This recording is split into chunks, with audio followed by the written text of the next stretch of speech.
This is the Jeepney. This is a cultural icon in the Philippines.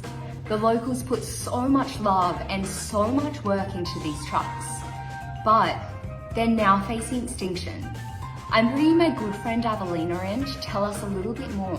The jeepney is the expression of a culture.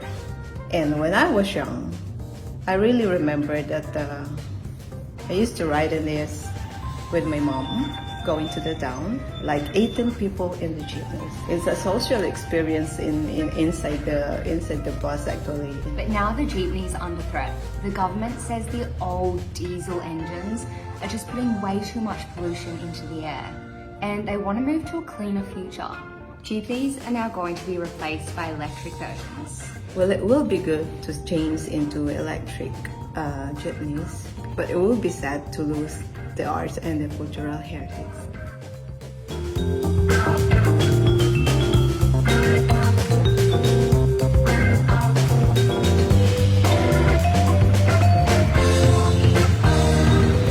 The Jeepney has been around since the end of World War II, when American soldiers left them behind and the locals made them their own. See, locals made them insanely beautiful cultural icons.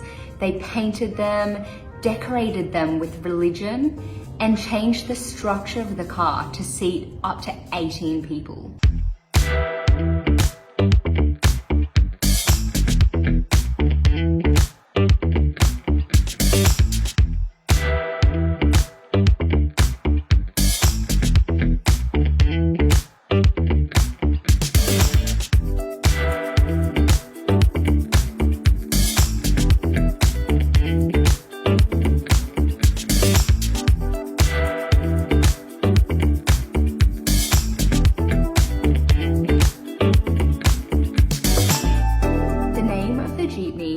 Comes after the model itself, the Jeep, and then also because passengers sit so tight together that their knees rub up against other passengers, so therefore the knee, the Jeepney.